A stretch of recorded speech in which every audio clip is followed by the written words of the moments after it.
Hello everybody, welcome. It's Schizomanic here to bring you Occultic 9 episode review. Oh shit, no, it's an Occultic 9 episode review of episode 11. 11?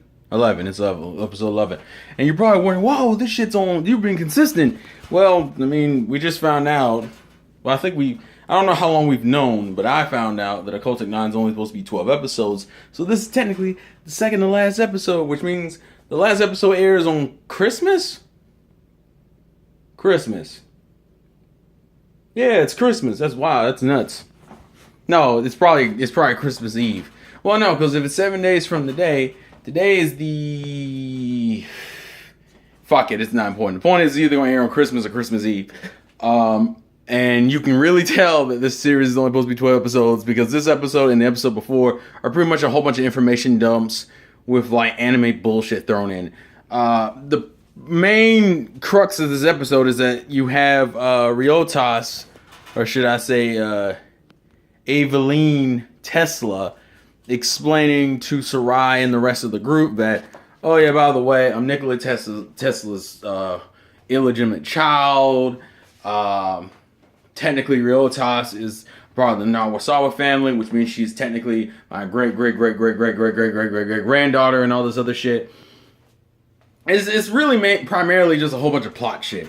We also found out that the guy that's been going around killing astral bodies is Izumine, because Izumine, for some reason, of course for the sake of anime plot convenience, is the person who not only killed Gamon's father, got Gamon's father to start it as like an illegitimate, like a cult, and then was a part of the group that wanted to abuse it, so they killed him, and then they also killed Sarai's father, and how both of their fathers were trying to save their sons. It's the same bunch of bullshit that you would expect in any show, and it feels like it's super plot convenient because the show ends in another episode. So of course make the person who killed, and listen, it's not like it's a bad twist, it's just handled badly, which can go for this series in general.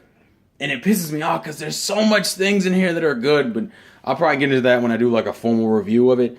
But yeah, so we find out, and now we explain what's so special about Gamon, because the radio that he's been carrying around, that was from his dad, also has a Tesla coil in it, which boosts his electromagnetic wave on top of the gun that Riotas has been shooting him with, or Aveline.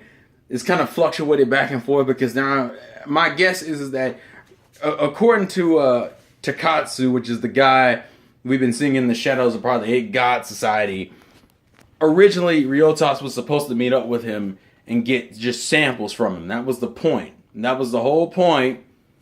Riotas was in there to do some type of infiltration. So it's not that. So to me, that says that her being with Gamon was intentional from the beginning. Just certain action she ends up taking later on was Aveline in her possession. Although it brings up the question, how long has Aveline been possessing Riotas?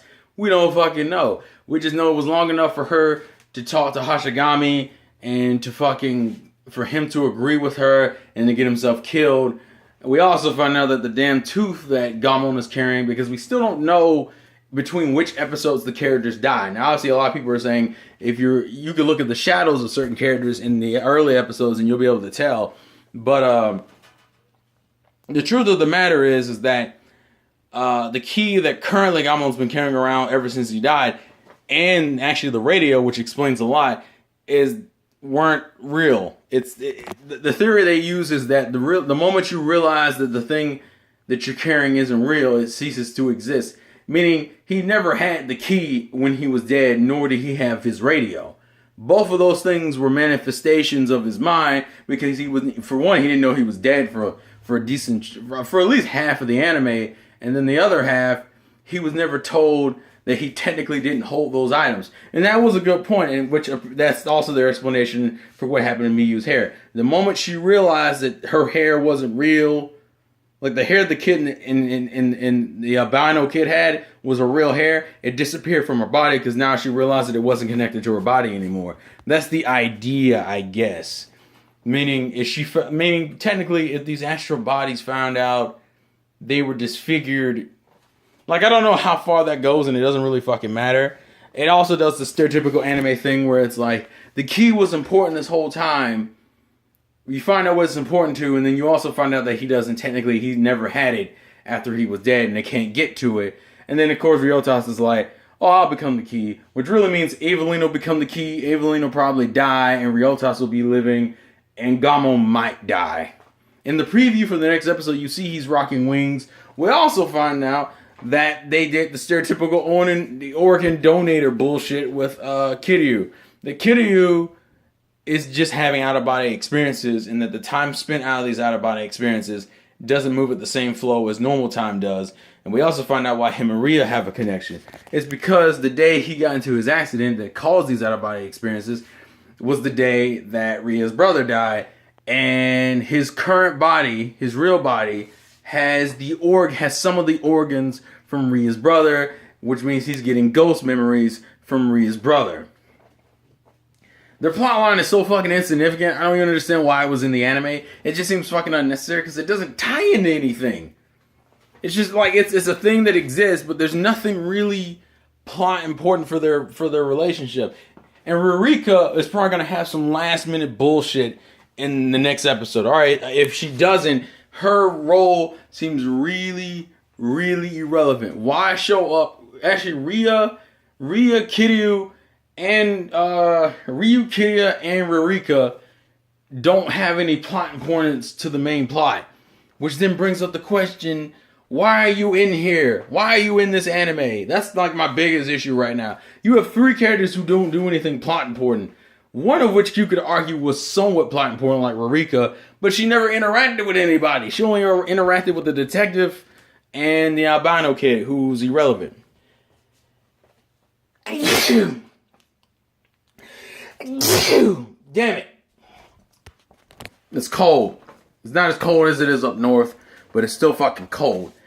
So now we've gotten to the last episode, which will air next week, that'll pretty much just amount to some bullshit's gonna happen. There'll probably be one more ridiculous ass plot twist involving Rurika, although they'll probably have to explain how Ryotas can become the key, because they're doing that for plot. Like, I'm curious how much of this is just a filler ending and how much of this is actually like in the light novel, especially considering some of the shit about this adaptation has been true, like how they adapted a volume's worth of material in one episode, which is why the first episode feels insanely rushed. And it kind of makes you go, it's like, listen, I understand you wanted to adapt a light novel, but why not just fucking, if you couldn't get more than 12 episodes, then just leave it on a cliffhanger. The cliffhanger could have easily just been, hey, look, everyone's dead. And that would have garnered interest for season 2. But that's not what they did. They just they say, well, we're going to rush parts of the light novel and slow down on certain parts. And the problem is that you run episodes that are just purely information dumps, which would have been this episode, last episode, and then the episode in which they find out that they're dead. Because you have Sarai, Sumikaze, and Miyu, primarily Sarai and Sumikaze, doing a whole bunch of background work, learning shit, and then to still end up having info dumps from like Ryotas later on. It's like, oh my god. The show has a lot of potential, and then just completely gets fucked over due to just really bad pacing. Because like the plot itself, most of this shit wouldn't even been as infuriating if it was just paced better. But it wasn't. So what are we going to do? But that's my episode review for episode 11 of Occultic 9. Thank you guys for watching. Website, previous video, subscribe, Twitter, Facebook, Patreon, all that other fun stuff. I'll see you guys next week for the final episode. And unfortunately, I have to record another video because I just saw some bullshit on Facebook. Yay!